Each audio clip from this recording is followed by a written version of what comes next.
It wouldn't be Christmas without all the dash lights on the Audi. I'm actually taking this car to Fort Collins so I can work on it in my girlfriend's garage. My transmission took a shit once again. 3 and 4 fucked up, so it's not going into gear. Unless I really like push it in, it'll go in like a little slow. But yeah, I'm gonna have to take the trans out again. I have the trans in the back. I'm gonna change the output seal on it from the last time that it started leaking. And I'm gonna be doing that in her garage since it's insulated, has drywall, a nice floor and everything. Finally in the garage, still setting up, so it's a little bit messy. But it's definitely warm. It's really cold outside and it's surprisingly warm in here. I do have my little DeWalt heater. The car is in the place where I'll be jacking it up and pulling the motor out. Over here, I have the transmission. I already pulled out the old seal by using a drywall screw in 3 different places. Pulled it out. I also checked out the input shaft. Not much movement. I'm pretty sure there's a little bit that's normal. If you have the proper pilot bearing, it shouldn't be an issue, which I do. So I'm gonna be getting rid of the single mass flywheel. Also not a big fan of the 9-pound flywheel for daily driving. It's very easy to stall the car, and honestly I just like the original dual mass. I'm sure it feels a lot softer. So I'm gonna go ahead and get this installed. Install the input shaft seal, and I flip the transmission upside down so all the oil can go to the front.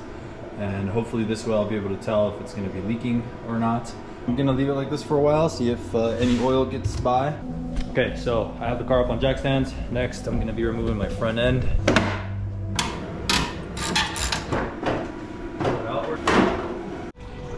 I've removed the headlights and I have released the air conditioning lines. It wasn't charged because I've removed it so many times already that I haven't recharged it.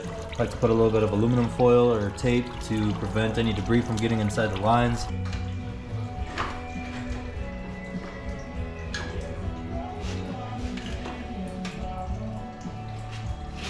Just like that, you got the front end up. I done fucking goofed and forgot to record everything again. Fucking, I took off the alternator, took off the AC lines. I removed basically the entire harness. I just need to remove it from the ECU out of the box.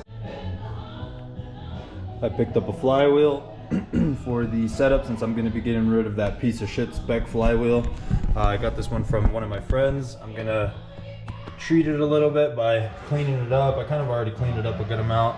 I'm just gonna knock off some of that dirt off of it just for cleaner handling. I don't like installing dirty parts.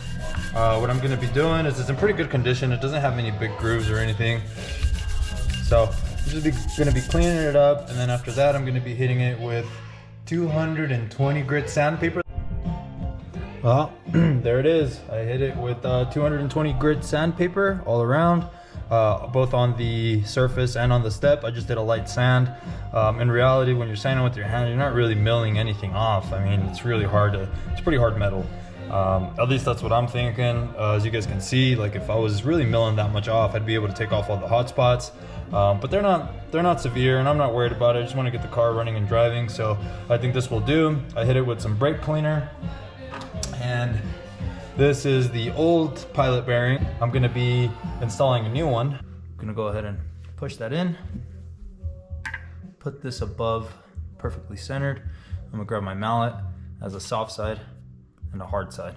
I don't really notice a difference, but.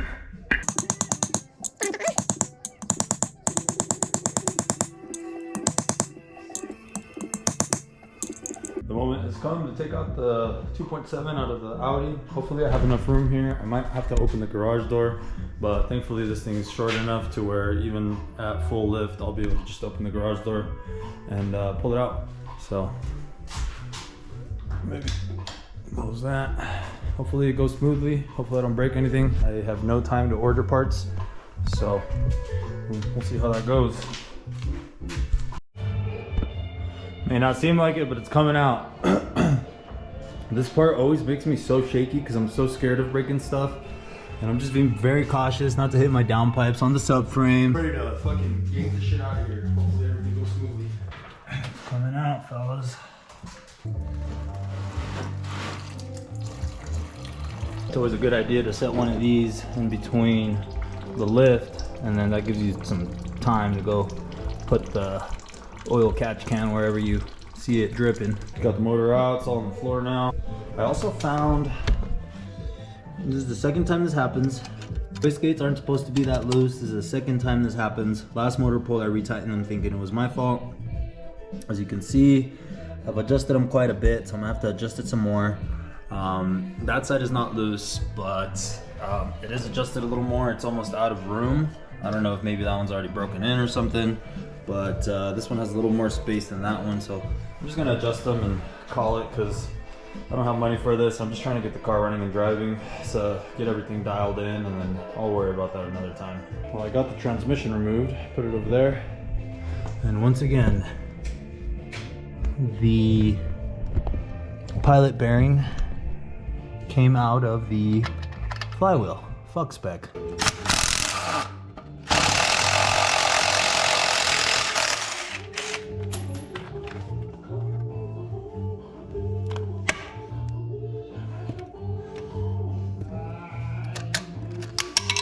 Because of the flywheel failure for the pilot bearing, since my whole input shaft was moving around, this is the flywheel side. They mark them.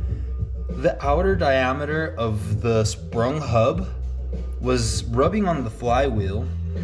These things are garbage. The entire clutch setup is absolute garbage. 2 times in a row, along with many other people in forums. Go on a forum right now and look up how garbage SPEC clutches are, how many problems there is. I didn't even finish tuning it because of this fucking garbage. I guess the car's gonna be on hold for a little bit. I have the motor out on the ground. I have the good transmission over there ready to go. I'm gonna send an email to SPEC. I already have something drafted up that I just need to send.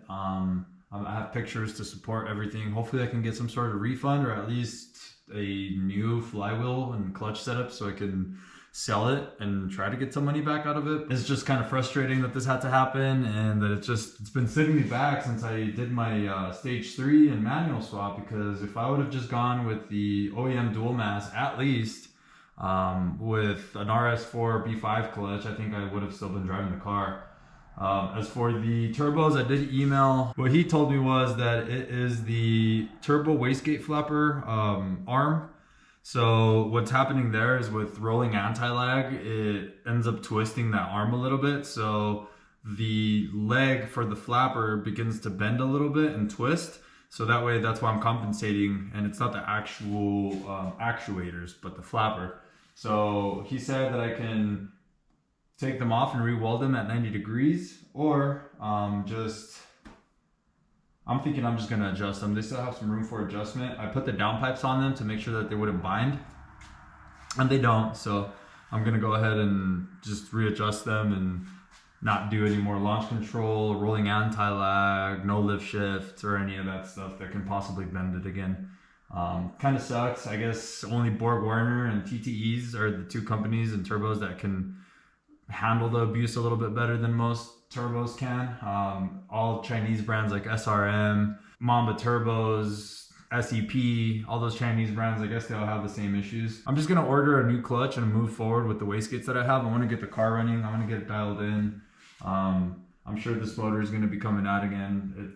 I've accepted the fact that this is gonna be a reoccurring process, and it's pretty quick, especially when you have a garage and something nice to work in. For the clutch setup situation, I have a resolution. I have the flywheel that you guys saw me resurface or scuff up the surface for. It's in really good condition. So all I'm gonna do is I'm gonna mate that with a Ringer Racing Stage 4 clutch. I actually have been talking on the forums, and Mike Hood, the owner of Ringer Racing, said that he can ship me out a clutch. Hopefully I can get expedited shipping and get it in sooner, but if not, I'll get it in I'll install it when I get it in. So super excited to get these parts on the car. Hopefully my input shaft seal doesn't leak again. If it does, I literally don't know what to think, unless I got 2 transmissions with faulty input shaft bearings, which I highly doubt.